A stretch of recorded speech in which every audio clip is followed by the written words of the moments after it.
유대인들에게는 추앙받는 랍비가 세 사람이 있습니다. 그 가운데 랍비 하면 떠오르는 아주 유명한 힐렐이 있습니다.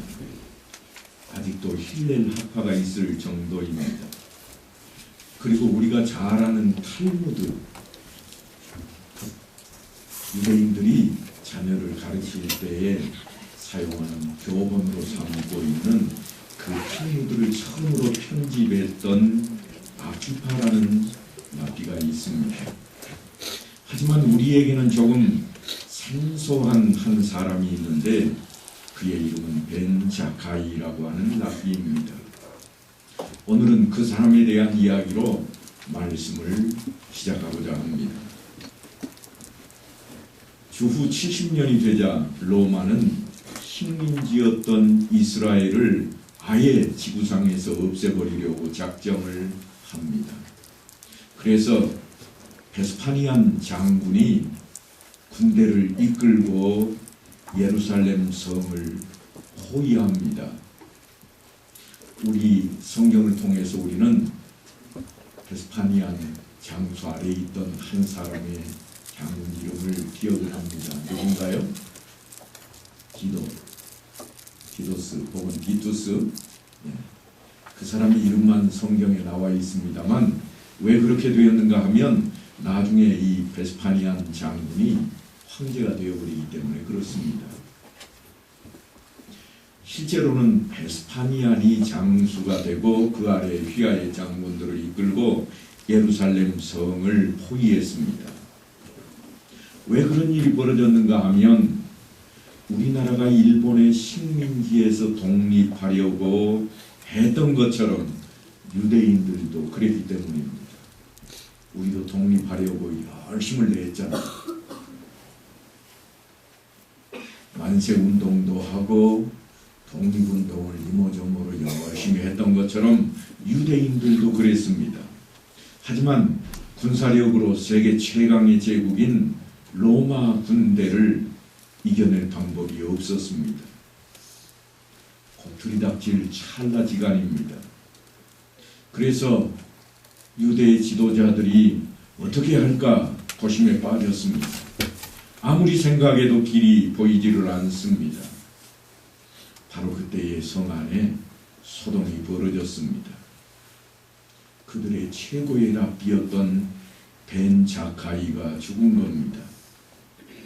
성 안에서 장례를 치르기 시작합니다. 그런데 여러분 우리가 잘 알듯이 묘지는 어디에 있나요? 산에가 있죠. 성 안에 묘지 있는 나라는 별로 없습니다. 물론 묘지를 중심으로 해서 집을 짓고 사는 그러한 경우는 있습니다만 여전히 성 안에는 그렇지는 않습니다.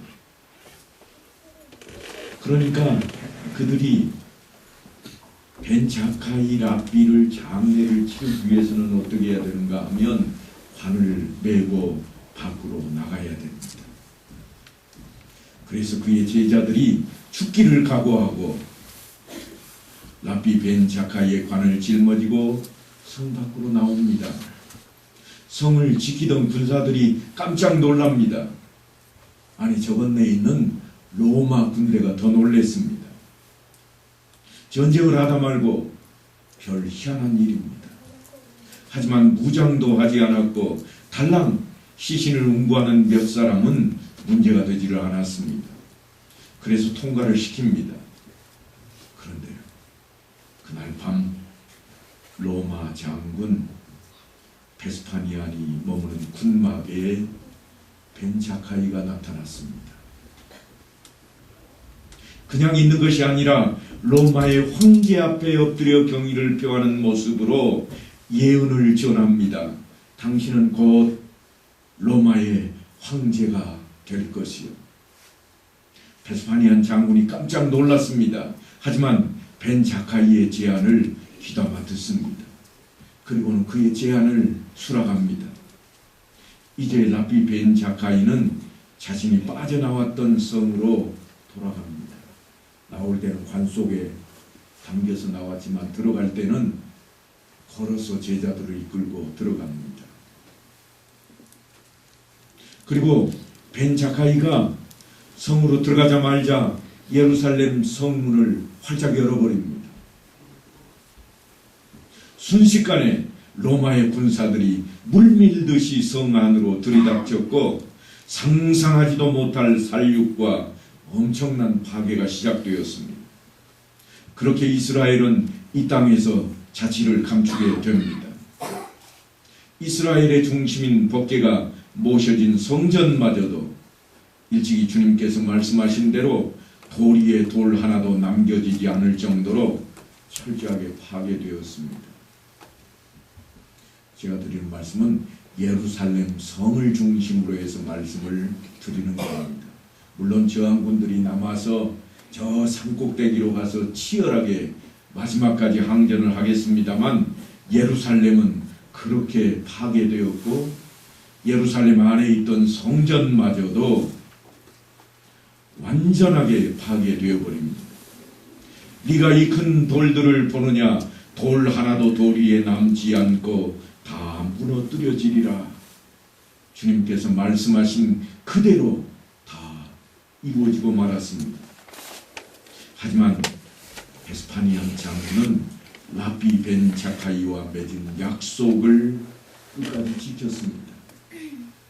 대간절 나라가 망하고 예루살렘이 완전히 파괴되었는데 무슨 약속을 지켰다는 걸까요? 하나님의 법궤가 모셔진 성전마저도 완전히 파괴되고 말았는데 라비 벤자카이는 무엇을 지키고자 했을까요? 자신들을 짓밟고자 덤벼드는 로마군에게 예루살렘 성문을 활짝 열어주고 그렇게도 지키고자 했던 것은 랍비 10여 명이 모여있는 랍비 학교인 회당이 전부였습니다. 고작 야불의 거리라고 하는 그 동네 하나 건들지 말아달라는 게 부탁이었습니다. 예루살렘이 포위되고 나라가 이태로울 때에 이스라엘의 지도자 랍비 벤자카이는 깊은 시름에 빠집니다. 로마의 칼보다 더 강한 것이 무엇일까? 하나님의 말씀을 가르치고 연구하는 랍비 학교가 있는 야불의 거리, 이 한 동네만 있으면 유대 나라가 다시 일어설 수 있으리라. 그의 진단과 처방은 적중했습니다. 그로부터 2000년이 이르기도 전에 1948년 중동 지역에 한 나라가 세워집니다. 마치 이스라엘이 망하고 포로가 되어서 저 북녘 땅으로 끌려갔다가 70년 만에 되돌아와서 나라를 수복하고 다시 재건했던 것처럼 이제 그들은 1948년에 이스라엘을 새롭게 세웁니다. 2000년의 역사 속에 지구상에는 수없이 많은 나라와 민족들이 사라졌습니다만 오직 이스라엘만이 다시 세워졌습니다. 유대인만큼 박해를 심하게 많이 받은 민족도 없을 것인데 그들만이 자기들의 본래의 땅을 되찾았습니다. 무엇이 그들을 다시 일어서게 했을까요? 그것은 배우고 익히는 겁니다. 회당이었습니다. 유대인들은 유배되었고 흩어지게 됩니다. 하지만 흩어지는 곳마다 그들이 가장 먼저 하는 일이 무엇이었는가 하면 회당을 짓는 것이었습니다. 우리는 흔히 그들을 디아스포라라 그렇게 부릅니다. 그것은 헬라어인데 씨앗을 흩뿌리다 하는 뜻을 담고 있는 단어입니다. 그들은 전 세계 인구의 0.2%의 별로 많지 않은 그런 유대인들이 있지만 노벨상 수상자의 30% 이상을 차지하고 있습니다. 세계 각 나라의 재벌들 100대 재벌 중에 30% 이상이 그들입니다. 여러 분야에서 전 세계적으로 막강한 힘을 과시하고 있습니다. 오늘 본문은 예수님께서 성전을 정화하신 내용을 기록하고 있습니다.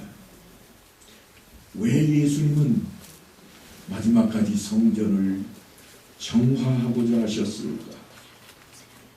사도 요한은 가나의 혼인잔치 사건을 통해서 하나님의 때에 대해서 중요하게 다루었습니다만, 성전 정화 사건을 통해서 예수님께서 이 땅에 오신 목적 또한 분명하게 다루고 있습니다.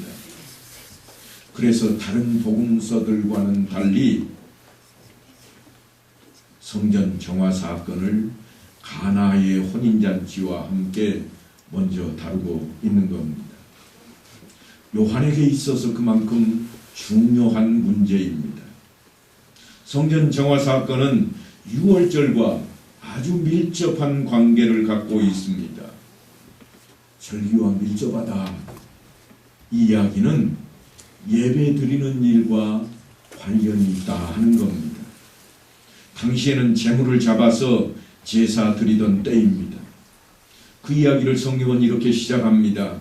성전 안에서 소와 양과 비둘기 파는 사람들과 돈 바꾸는 사람들이 앉아 있는 것을 보시고, 성전이 이때의 성전은 헤롯 성전인데요, 얼마나 거창하게 지어 놓았는지 성전 안에 우리 집으로 마당이 있는데 그 마당에 소와 양을 파는 그런 가게가 있었다는 겁니다.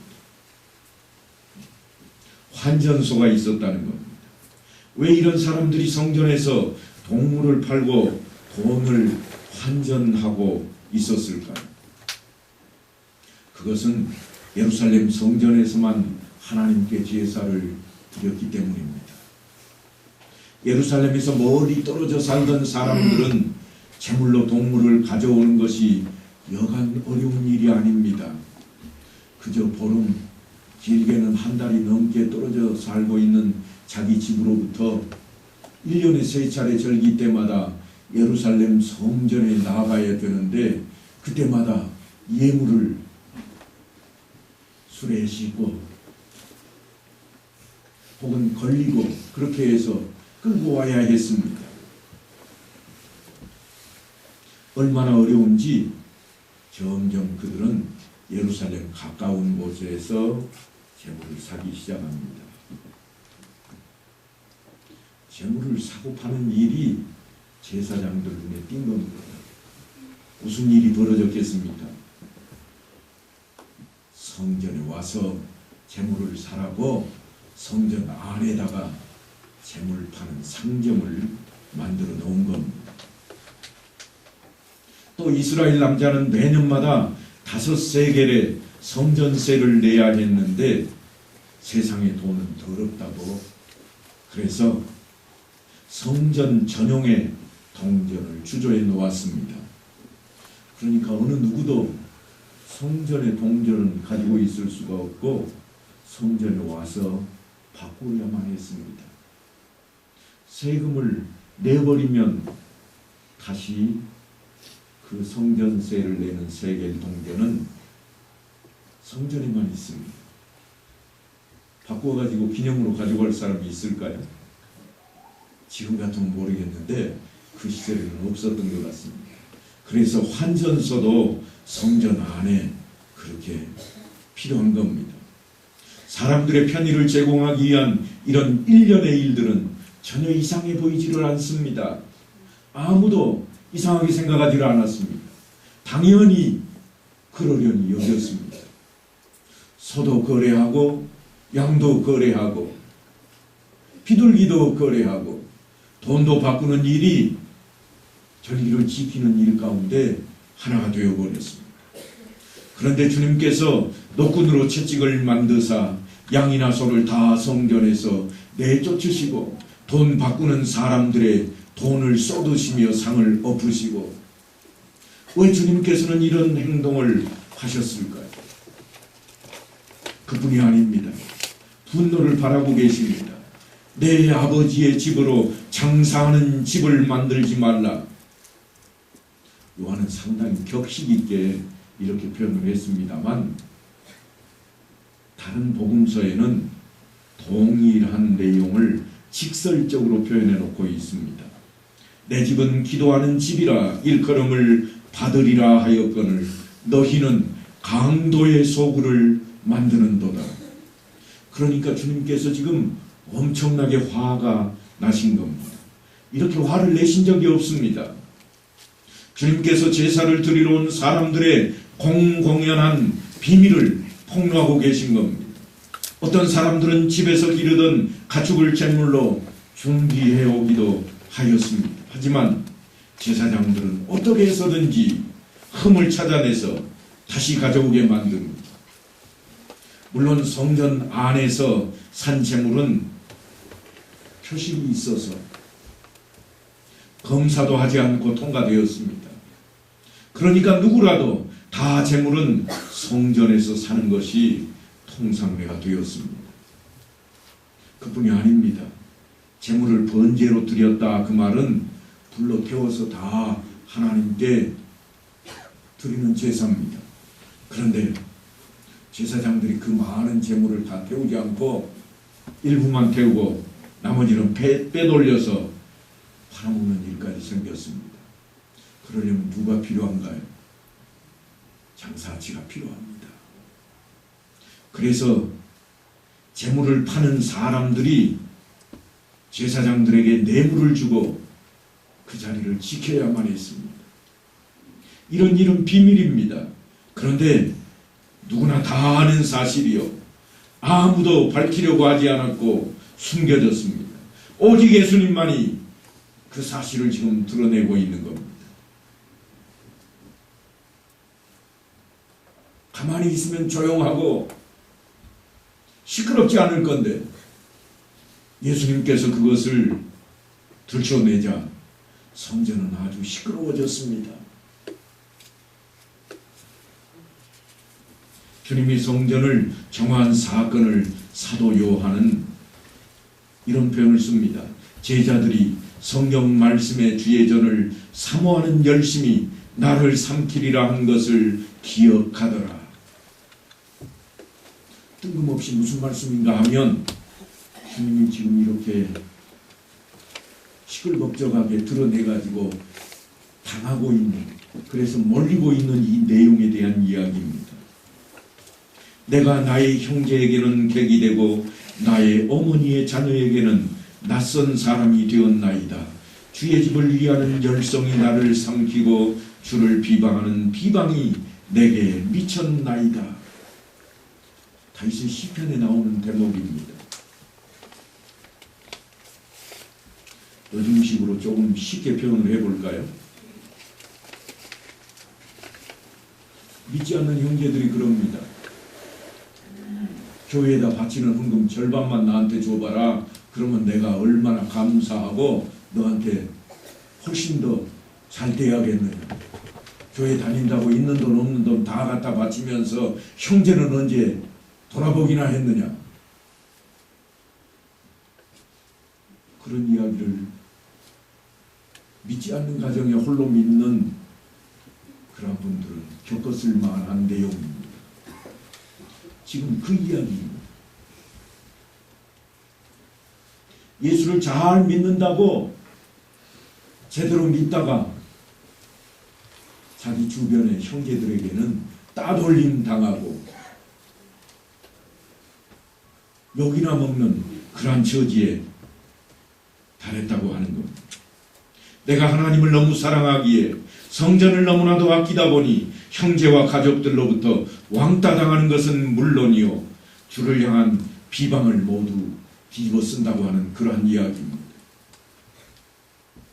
그런데 사도 요한이 바라볼 때 제자들은 그런 생각을 하고 있는 반면에 유대인들은 전혀 다릅니다. 유대인들이 주님께 네가 이런 일을 행하니 무슨 표적을 우리에게 보이겠느냐. 그래서 주님이 하시는 말씀입니다. 너희가 이 성전을 홀라 내가 사흘 동안에 일으키리라. 그랬더니 유대인들이 예수님을 보며 이렇게 반응합니다. 이 성전은 46년 동안의 지어건을 네가 3일 동안에 일으키겠느냐? 헤롯 성전이 46년에 걸쳐서 지어졌습니다. 그러니까 얼마나 웅장했을지 가늠할 수 있지 않겠습니까? 그래서 유대인들이 예수님을 향해서 그런 마음을 품기 때문에 이런 이야기를 합니다. 성전을 모독하다니 말도 안 되는 소리. 성전 모독죄로 결국은 끌고 갔고 그들은 예수님을 십자가에 달리도록 내몰았습니다.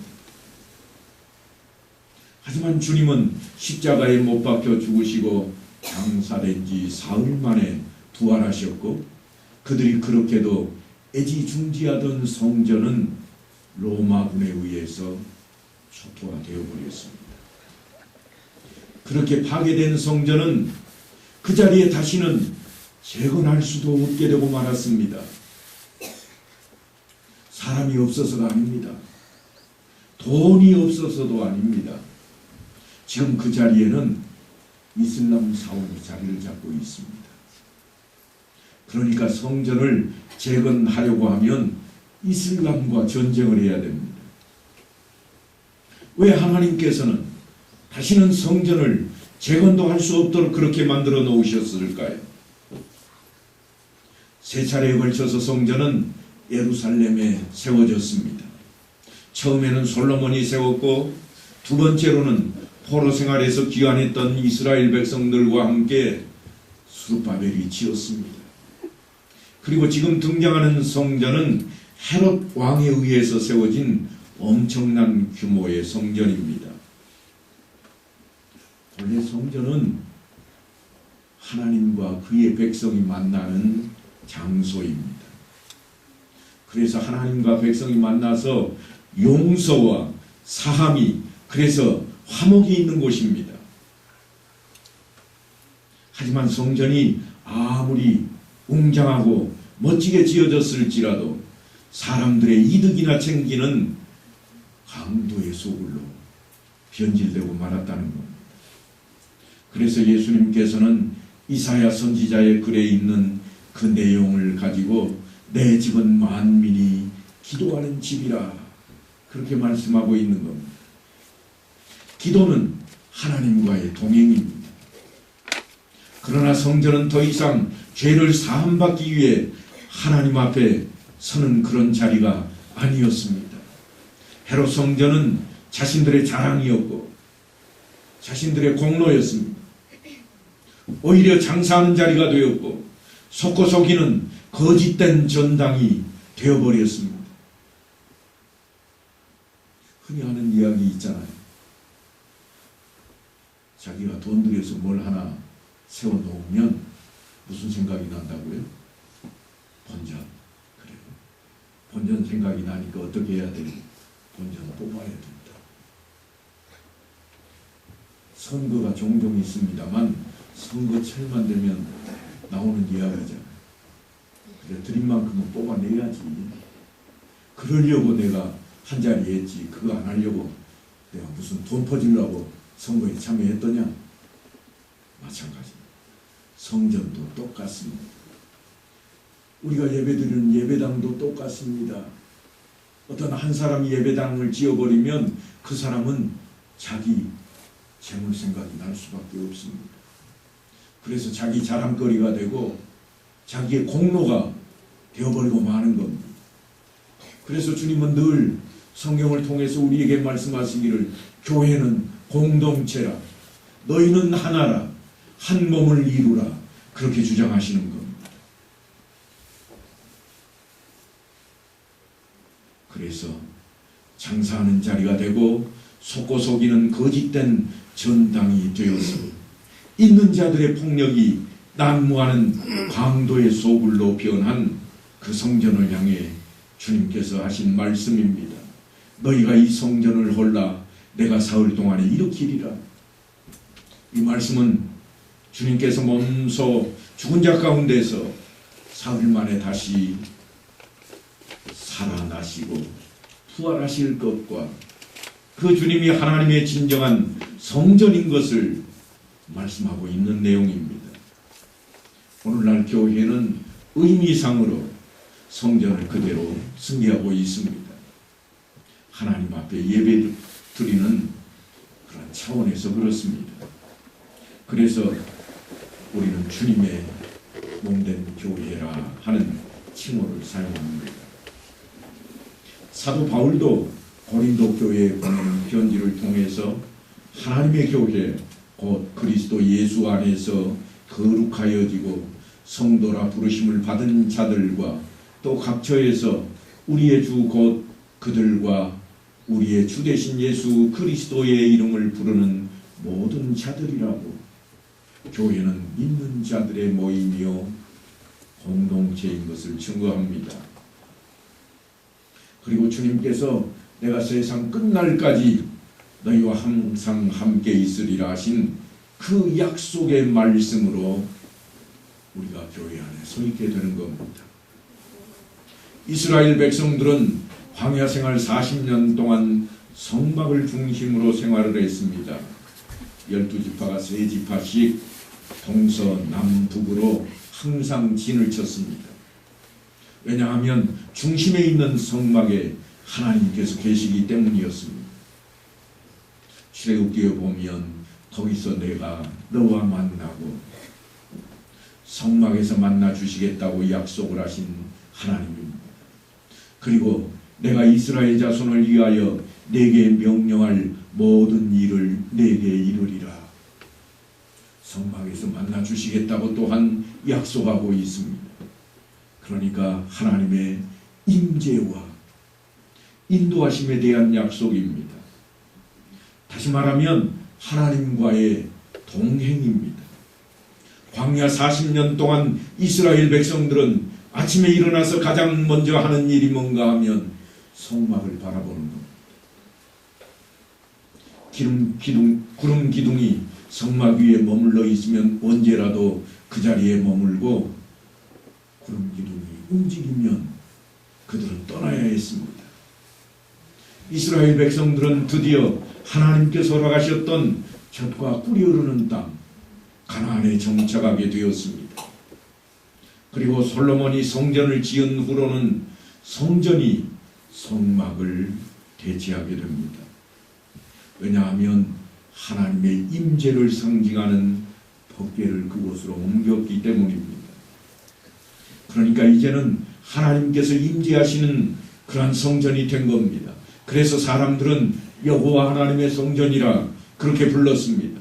그런데 정작 하나님의 성전이라 부르면서도 하나님의 뜻을 구하고 하나님의 인도하심을 구하는 것이 아니라 성전에 나와서 그들이 구하는 것은 복이었습니다. 복을 팔고 사는 복의 전당. 쉽게 이야기하면 복을 팔고 사는 쇼핑몰이 되어버린 겁니다. 그러다 보니까 복을 파는 종교 지도자들은 군림하는 자들이 되어버렸고 백성들은 맹종하며 목자 잃은 양같이 휘둘리며 살아가게 된 것입니다. 그래서 주님께서 하시는 말씀입니다. 내 아버지의 집으로 장사하는 집을 만들지 말라. 내 집은 기도하는 집이라 일컬음을 받으리라 하였거늘 너희는 강도의 소굴을 만드는도다. 그렇다면 우리는 어떤가요? 우리는 교회에서 장사도 하지 않고 예배시간 꼬박꼬박 지켜서 빠지지 않았고 새벽 기도회에도 참석했으니 문제가 안 되는 걸까요? 그렇지 않습니다. 제가 어제 위임예식을 하는 한 교회를 다녀왔는데요. 위임예식 중에 사회자가 교인들에게 이런 말씀을 하셨습니다. 여러분, 이 서약은 맹종하겠다는, 복종하겠다는 서약입니다. 틀림없이 여러분들도 제가 위임할 때 그런 대목을 들으셨고 복종하기로 다짐하느뇨 그러면 예 하고 대답했을 겁니다. 그런데 이것이 잘못되면 목사에게 맹종하는 자리가 되어버립니다. 성경이 요구하는 것은 그것이 아닙니다. 결코 그렇게 되기를 원하는 게 아닙니다. 지금 오늘 본문에 등장하는 성전은 그렇게 바뀌어버렸습니다. 제사장들에게 맹종하는 백성으로 하나님께서 그걸 원하는 게 아닙니다. 하나님이 만나시고 하나님이 함께 하시고 하나님의 뜻대로 살아가는 백성들이 되어야 할 것인데 사람들을 향해서 맹종하는 자리가 되고 열심을 내고 충성을 다짐하는 그런 자리로 오늘날 교회가 변질되어 가는 것이 안타까울 뿐입니다. 이스라엘 백성들은 1년에 적어도 3차례씩 매 절기마다 예루살렘에 있는 성전을 찾았습니다. 성전을 찾을 때마다 제물을 준비했고 제사를 드리는 일에 결코 소홀한 적이 없습니다. 더군다나 제사장들은 날마다 성전에 있는 촛대에 등불을 밝히고 향단에 향을 사르며 정성을 다했습니다. 번제와 소제, 화목제와 속제제 그리고 속건제가 끊임없이 드려졌습니다.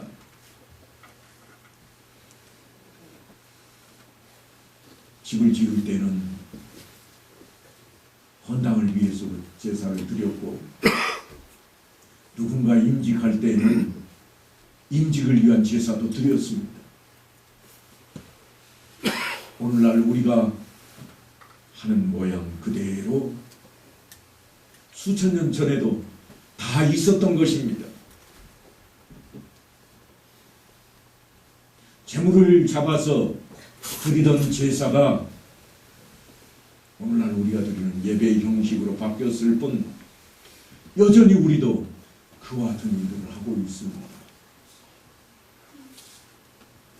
회갑이 되면 회갑이 되었다고 감사 예배를 드리기도 하고 자식이 잘 되면 자식이 잘 되었다고 축하 예배를 드리기도 하고 또한 돌아가신 선조를 인해서도 추도의 예배를 드리기도 하고 우리도 여전히 하나님 앞에 열심을 다하고 있습니다. 끊임없이 우리도 예배를 드리고 있는 겁니다.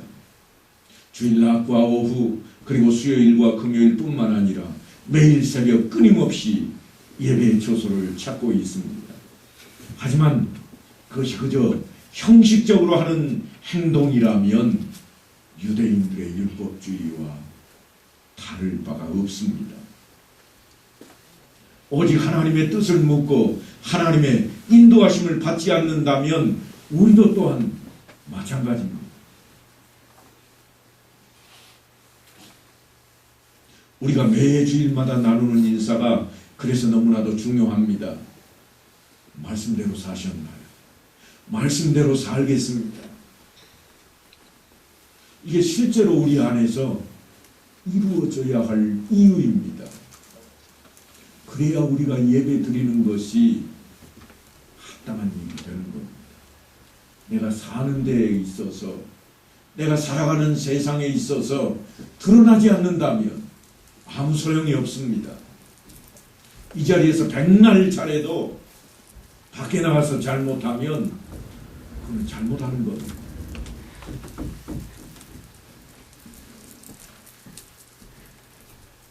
제가 나중에 한번 물컵을 들고 올라와서 설교를 한번 해볼까 요즘 생각을 하고 있습니다.